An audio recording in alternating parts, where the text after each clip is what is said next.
So yeah, today I'm really excited to talk about tool calling for AI agents. I'll just go right into intro about myself. So my name's Jack. I'm a developer advocate here at Paragon. I've worked as a data scientist and a software engineer. I actually worked in data science sort of before it became cool. Started in 2020 before like LLMs really burst onto the scene. And that's when I transitioned to software.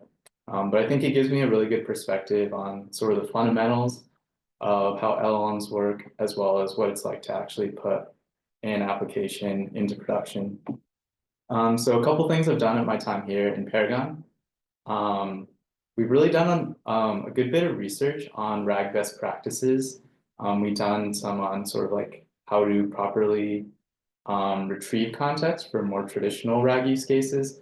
But lately, we've been really interested in tool calling, and that's what I'll be presenting today. I've also published a series of tutorials on how to build a chatbot using Llama Index, especially when it comes to using third-party integrations like ingesting Google Drive data, Notion data, and so on. And lastly, I've actually released a RAG application that we use internally for our sales team. So I have a little bit of practice on what it's like to, build permissions in a RAG application as well. And so really quick a little bit about Paragon. So Paragon is an embedded integrations platform specifically for AI SaaS applications. And we help a lot of our customers with RAG use cases, tool calling. And that kind of brings into why we became so interested in tool calling in the first place. One of our newest products we worked on is called ActionKit, and it's specifically for the tool calling use case for giving your agent third-party tools.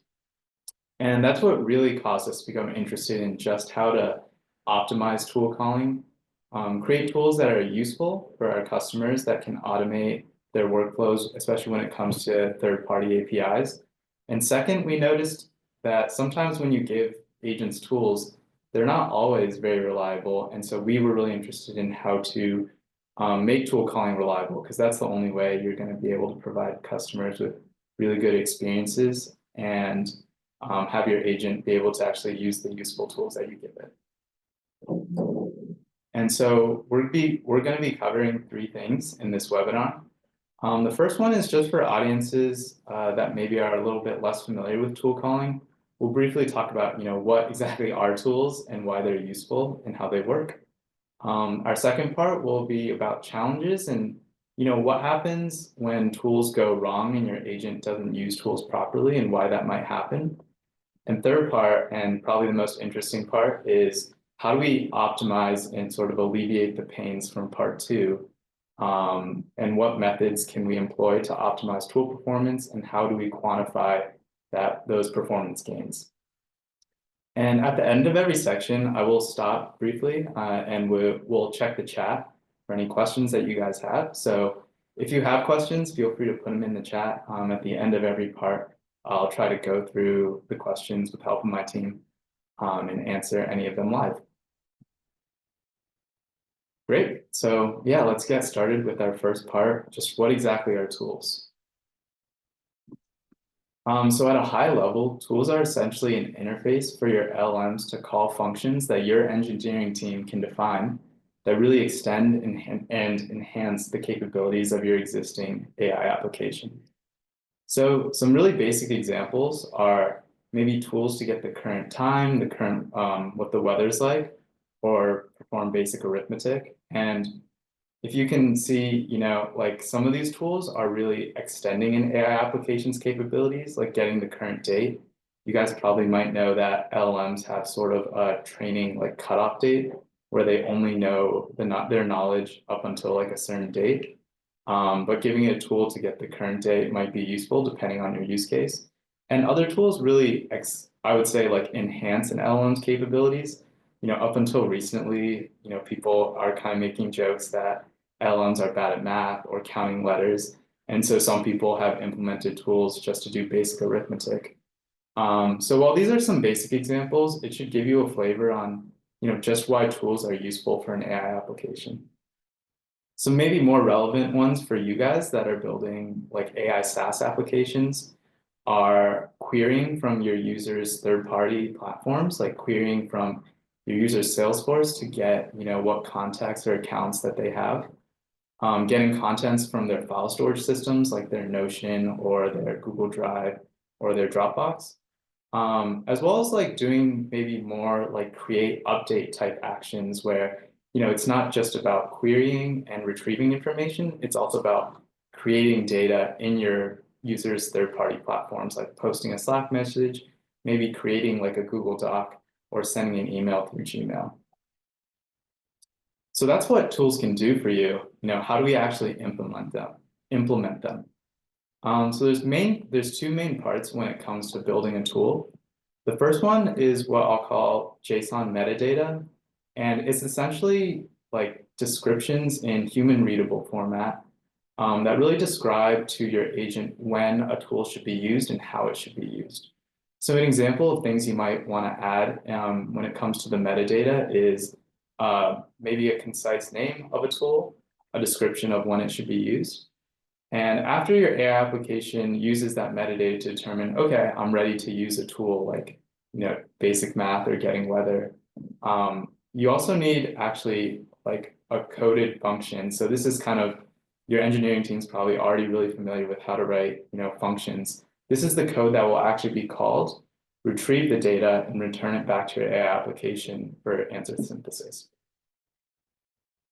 So now I'll go a little bit into each part. So the first part I mentioned is the metadata.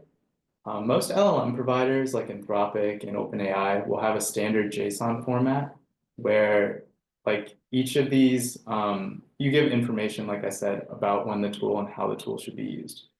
What you want is generally a very understandable name, a description that should be concise, but as detailed as you need. And so if your tool, you think it's going to be used in very specific use cases, giving examples of when your tool should be used is a useful thing to put for your metadata. Lastly, you also want your input properties and parameters for the actual inputs of the coded function that you'll have later on when a tool is ready to be called.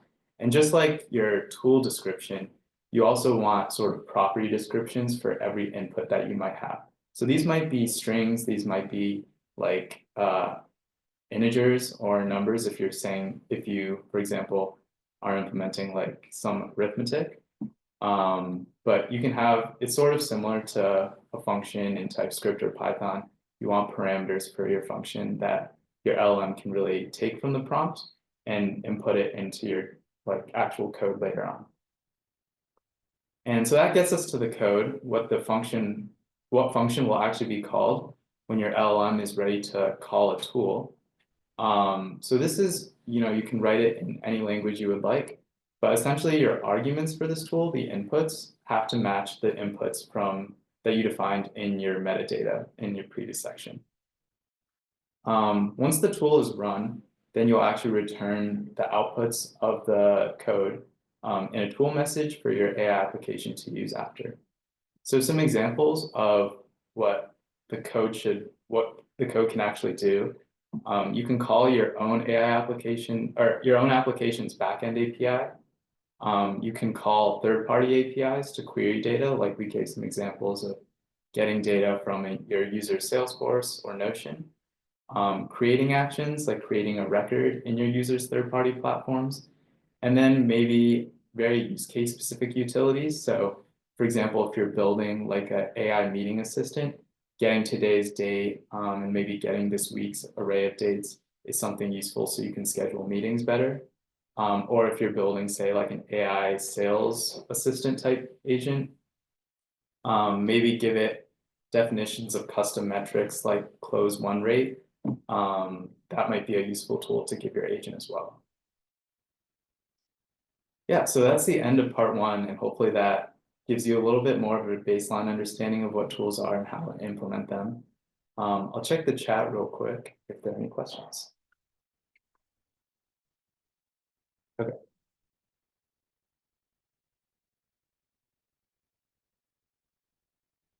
Okay, no questions so far. Cool. So yeah, now let's talk about the challenges and sort of what can go wrong and why you might want to optimize tool calling. So we've kind of explained, you have your metadata and you have the actual code for what will be called after a tool is called. What are sort of like points of failure when it comes to this tool calling process? The first one I would say is a failure to recognize when a tool should be used. And this happens when, a user might say, can you find this contact phone number in Salesforce? Um, a user might expect a tool to be used by an AI application, but whether it's because the naming or the description, the AI application fails to call a tool. The second point of failure is, okay, an agent wants to call a tool, but whether it's because the inputs are not descriptive enough or because maybe they're too complex, an agent wants to use the tool, but the inputs to the actual code is not formatted correctly. Your LLM is unable to, parse the prompts from a user's prompt and input it into the code. That will cause, failures by this tool. And the third piece is failure of the function itself. Your LM has successfully picked the right tool. It's, grabbed the right inputs from the prompt, but maybe like the Salesforce API is down, or maybe you've implemented the third-party API incorrectly. There's really nothing your agent can do there that will cause a tool failure. So an example that, we've actually tried is our team wanted to know, can tools really be used to help the RAG use case, right? Instead of maybe vector searching, can we just use tools like, Salesforce querying tools or Slack searching messages to solve just normal RAG use cases? So an example that we tried out is we provided our agent a couple tools from Salesforce, Slack, and Notion, and we asked some prompts. So a successful response that we saw is with a Salesforce tool, determining someone's position by giving them the name. And the tool was able to input, first name Marvin, last name Velasquez, and it was successfully able to query this person and get their position. Parts where we started seeing examples of failures is when it came to Slack. The search messages tool, it can search on, say, keyword. It can search on if you're looking for who a message is from, or if you're looking for a specific channel. These are things that the Slack search messages tool can do. But when we saw like prompts become more abstract, it didn't necessarily give just like one or two keywords. We saw sort of tool failures where our agent just wasn't able to successfully use the tool. So what we'll call these are tool calling misses, right? And it sort of falls into the points of failures that we described a couple slides back. And this is a reason why when it came to this use case of RAG using tool calling, we saw some like mixed success, right? If you look at the bottom left chart, if we just wanted to see successful tool calls where we're getting some context retrieved, we're seeing for our Notion tools and Salesforce tools about 75%, which is not too bad. But if we see Slack, in the example I gave, the Slack search messages tool really required these keyword searches. It basically never retrieved context, and this is obviously not a wanted behavior. And so if we do compare to vector search, we ran the exact same prompts on a RAG application where we use traditional vector search, ingest all of our data into a vector database and use vector search. We saw just much better answers. And if we look at our answer relevancy metrics, in red, vector search has very high performance, close to like 90% across the board, across all of our different integrations. And I think the main takeaway here is that vector search is a really good method because in most cases, relevant context to the prompt will always be retrieved. It's less sensitive to typos or like really convoluted prompts because it's sort of like fuzzy matching. It's just searching prompts against relevant information in your vector database. And so we see, tool calling in some use cases perform really well and others not so well. How do we actually make sure that tool calling is optimized as possible so it can just perform well across the board? And there's 4 methods that we really identified as sort of easier wins and ways you can improve tool calling. The first one is just looking at, are there certain LLMs that are better at tool calling than others? what effect does more descript system prompts have? What effect does more maybe descript tool descriptions, say in the metadata, how does that affect tool calling? And lastly, how does agent architecture, where maybe we implement routing or a different type of architecture that utilizes maybe more agents instead of just one agent with a bunch of tools, how does that impact tool calling? And that brings us to our third section, where we'll actually talk about each method and the performance gains that each one has. Again, I'll stop real quick to see if there are any questions. Okay. None so far, so let's take a quick second.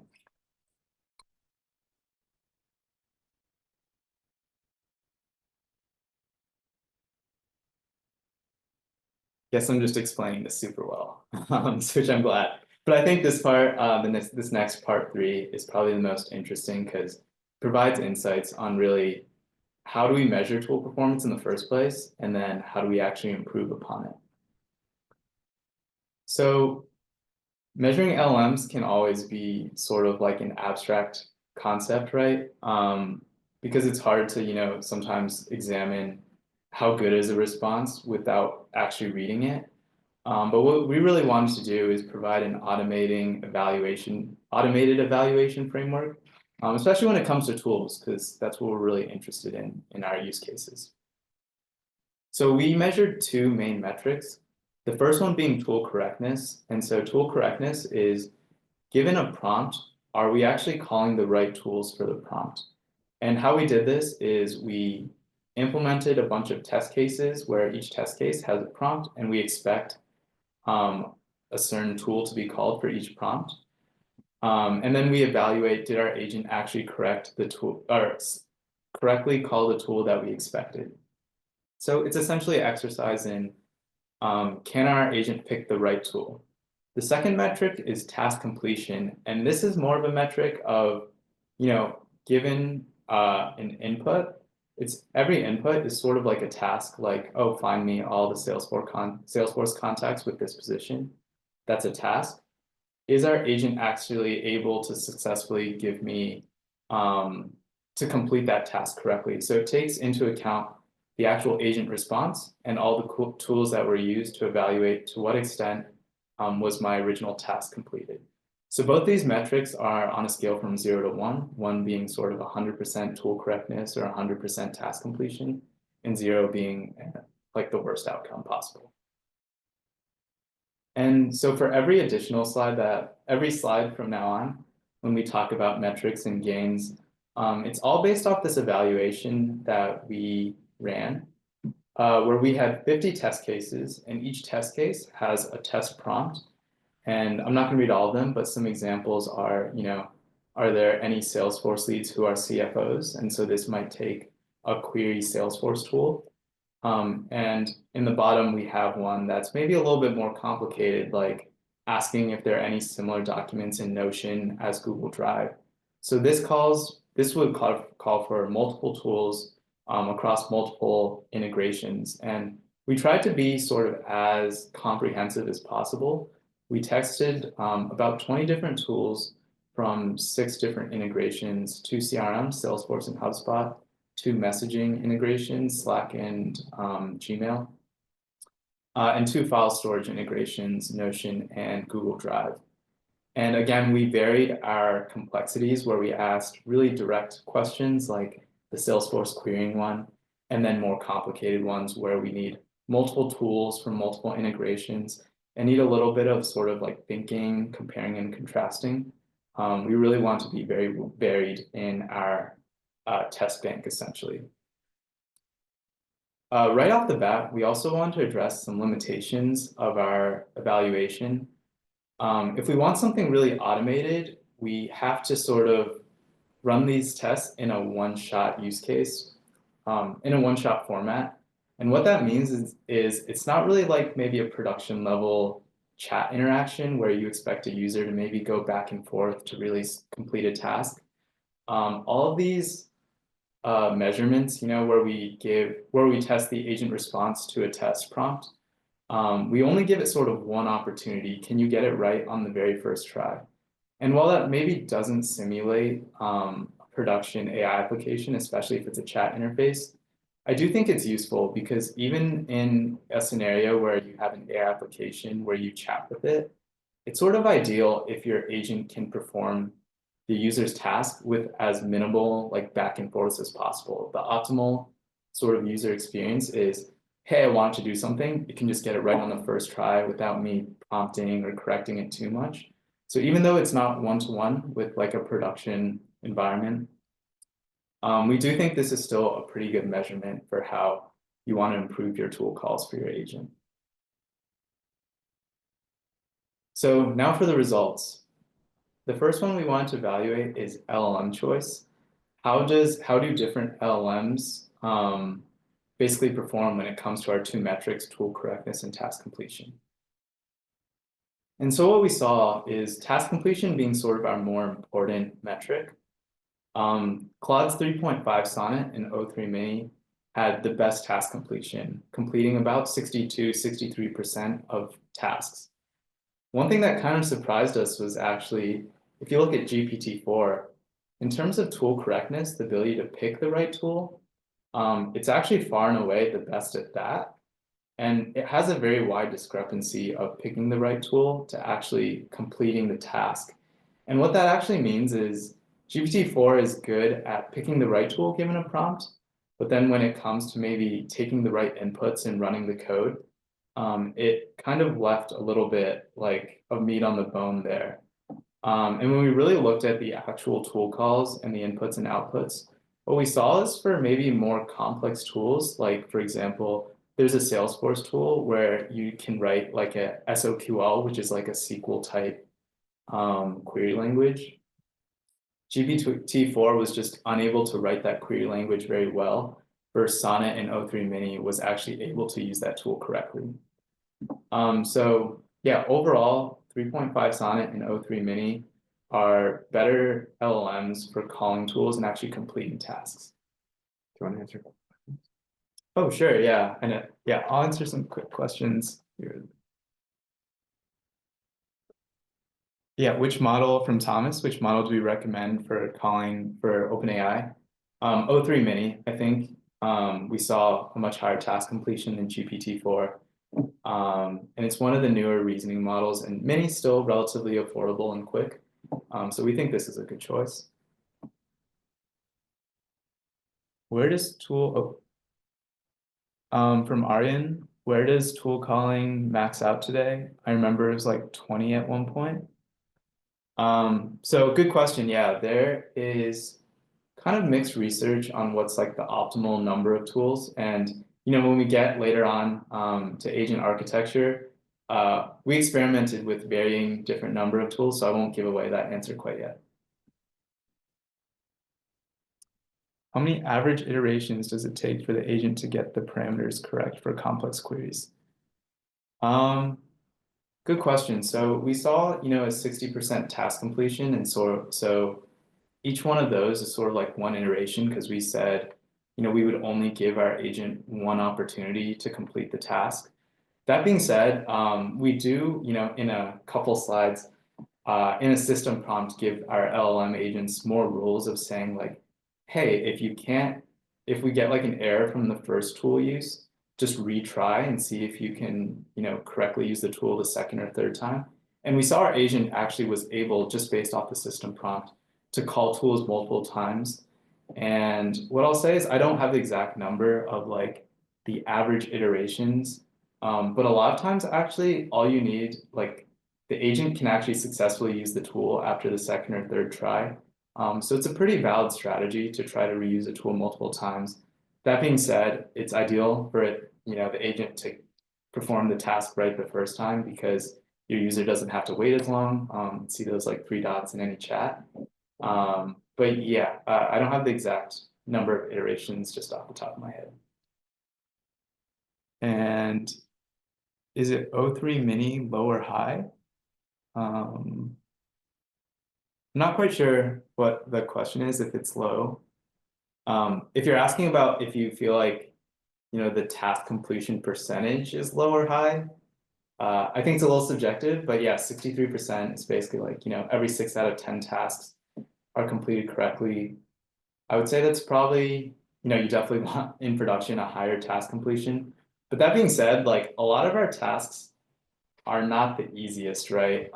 Because some tasks, for example, they don't tell your LM exactly which tool to use. So for example, I think one of our test cases, one of the test prompts were like, hey, can you tell me about this person? Like, can you tell me about Jack Moo in my contacts?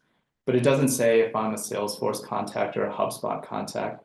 So I think in an ideal situation, the agent should check all of my CRMs or every integration with a contact. But we might see an LLM or our agent just select Salesforce contact, and then if it doesn't find my name in Salesforce, it'll just stop and say, hey, you don't have any contacts with that name. Um, so, oh, sorry, it's not clear. I was thinking there's a different version of the model, O3 mini. Oh, I didn't know that. I think for the model name, at least with LangChain, the name I used was just O3 mini, and that was the model provider. I did not try O3 mini high, so I guess this is just O3 mini default, or maybe the low version. Cool. Yeah, I'm sure the next slides hopefully will answer a couple more of your questions. So now the second method that we'll talk about is giving your system prompt and tool descriptions more detail. And I group these together because this is sort of like the prompt engineering space, right? Seeing what happens if you add more prompts, more descript prompts, or more descript descriptions, or yeah, like metadata to your tool calling agent. So for system prompts, what we did is for our baseline system prompt, we did something basic like, you're a helpful assistant. Please try to use a tool without asking for too much clarification, because again, we have this like one shot, you only have one opportunity to use a tool. But for our more descript system prompts, we gave it rules like, for example, if you fail to use a tool, maybe try a different one. Or if you fail to use the correct tool input, maybe try a different like input format, like Mistral instead of Mistral.ai. So that's what we did for more descript system prompts. For more descript tool descriptions, we really tried to give our tool descriptions more examples, as well as the output schemas of tools. So for more examples, you can imagine, for more complicated tools, you maybe want to give examples of what the inputs look like. And for the output schema, we think this is really interesting because say a tool is called Google Drive Get File by ID.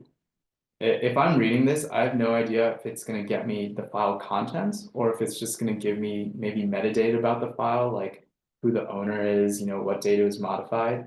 And, spoiler alert, this one doesn't give you the contents. So maybe like an agent would expect using this tool to give me Google Drive contents, but it's not the right tool for that job.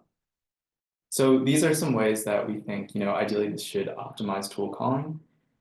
And we actually got kind of interesting results because we saw not too significant of a difference in our metrics, tool correctness, and task completion when it came to using, say, our base model GPT-4. But what we did see is actually positive benefits when it came to more of those complex prompts. And those are ones that require using multiple tools or calling a tool multiple times. And so if we see all the way to the right, non-detailed, that's our like baseline model just using GPT-4. We actually have a pretty low task completion rate, 37%, right? But when we give it more descript system prompts and more descript tool descriptions, we really see a bigger jump to 50, a little bit more than 50% task completion.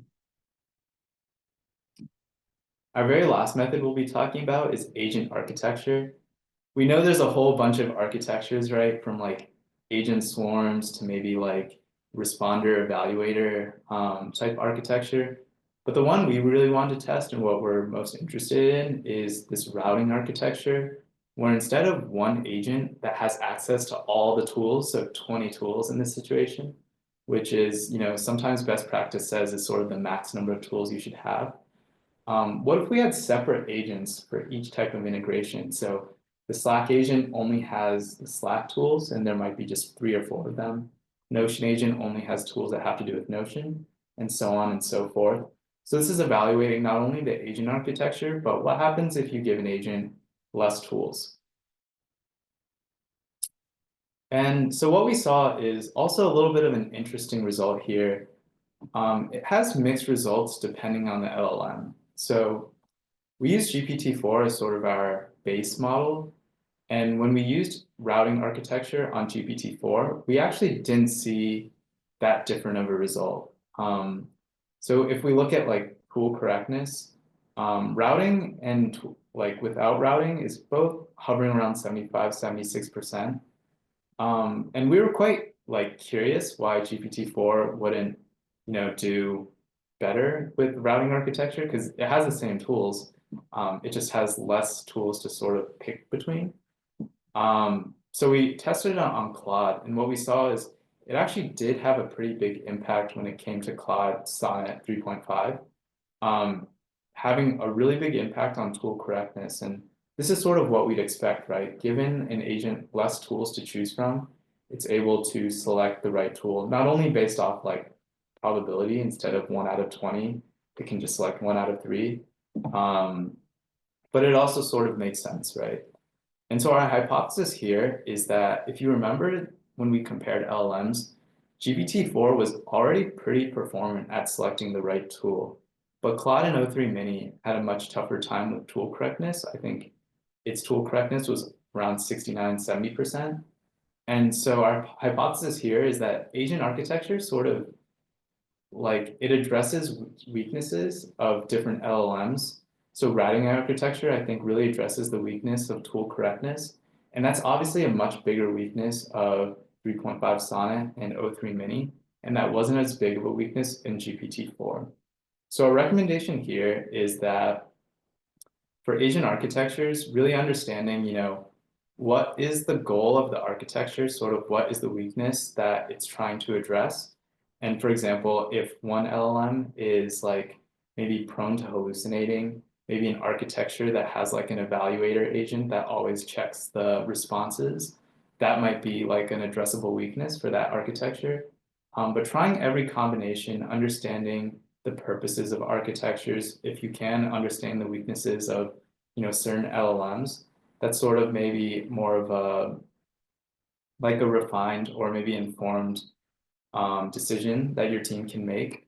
But sometimes you really just have to grid search, which is basically trying every combination of architecture with its LLM to really decide what's sort of performant for your use case and for the tools that you want to provide your AI agent.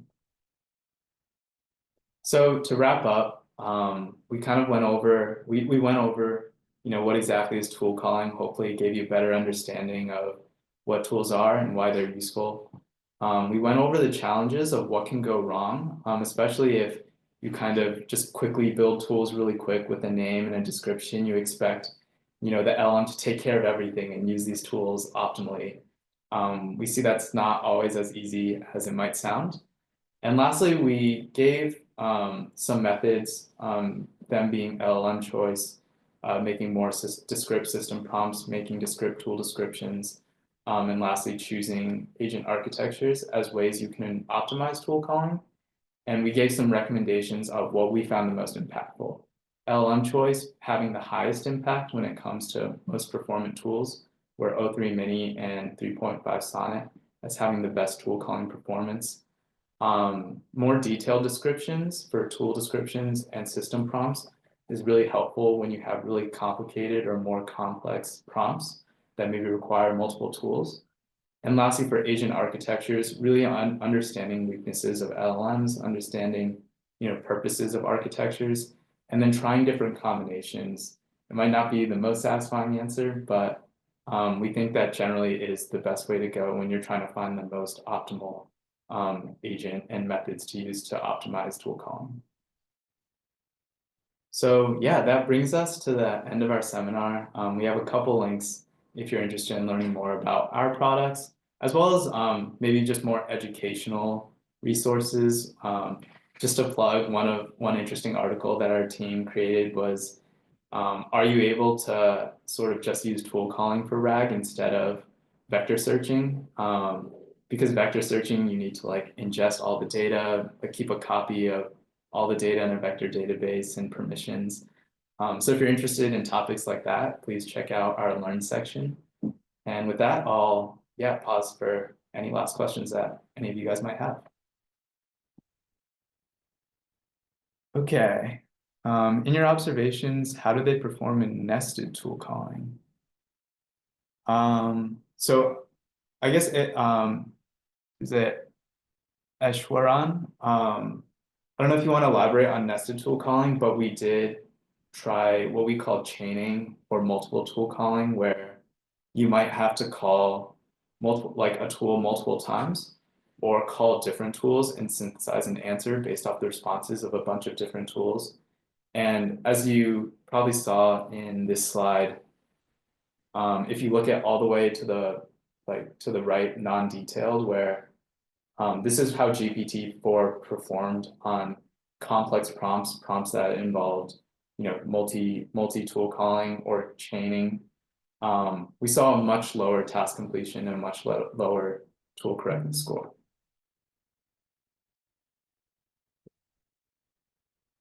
So Thomas, we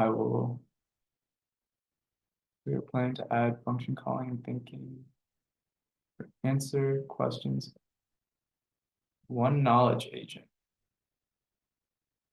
So yeah, Thomas, maybe we can. I'd love to sort of actually learn more about your product and talk more. But I think based off your question, I think if you have an agent that's only responsible for, say, RAG capabilities, like for example, just like searching your vector database, and like your database might have data sources from a whole bunch of different data sources, but I think that's very valid, right? I don't think you need multiple agents necessarily that all, just do vector search from a vector database. But I do think if, depending on how many tools that you're interested in your product implementing, I do think it's worth having maybe multiple agents, but yeah, just one, knowledge agent that's responsible for vector searching. Arjun, does ActionKit come from the pattern of iOS SDKs? I would probably say no. ActionKit, so yeah, I encourage everyone to look at ActionKit if you're interested. But basically what ActionKit is it's sort of like one API endpoint. Basically two main API endpoints. The first API endpoint basically gives you all of the metadata. So if you remember here, this is actually an example of a payload that we return. We give you the metadata to create tools for a whole bunch of third-party APIs. And so the examples that I gave, I ran all these evaluations using ActionKit. So, Salesforce, Slack, Gmail, a whole bunch of third-party API integrations. If you want to build tools on top of that, we provide all of these descriptions, and our engineering team has sort of fine-tuned and optimized these descriptions, these names and descriptions to use out of the box. So we provide these, and then we provide sort of a wrapper around all these third-party APIs. So all you have to do is, give the API the name of the agent, so Notion get page content, and it'll call that tool. So you don't have to write too much of this custom logic. You just need to call the ActionKit. If you see actually, call the ActionKit API, and it's pretty easy, and it's a good use case if you want to scale the number of like third-party APIs you use. And another one is, where can I find the data on your tool evals? Yeah, great question. So yeah, we're not trying to hide our evaluation, our methodology. So we do have them in the Learn section. We wrote in long form, like like an article type research style. We wrote articles on everything you can find in this webinar. So that our tool calling evaluation, as well as the one I kind of teased about like querying versus vector search. We also have an article about that, and we hope to release a lot more, especially if people are interested and there's an appetite for it. Great, I think that's all the questions that everybody has. Yeah, again, thank you guys all for attending. If you guys do have any questions, I think we'll send a follow-up email. So yeah, feel free to reach out to our team. And if you do want to talk to me personally, like I'm more than happy to set up a time with any of you guys. And with that, yeah, I'll give you guys back 3 minutes and thanks everyone for attending.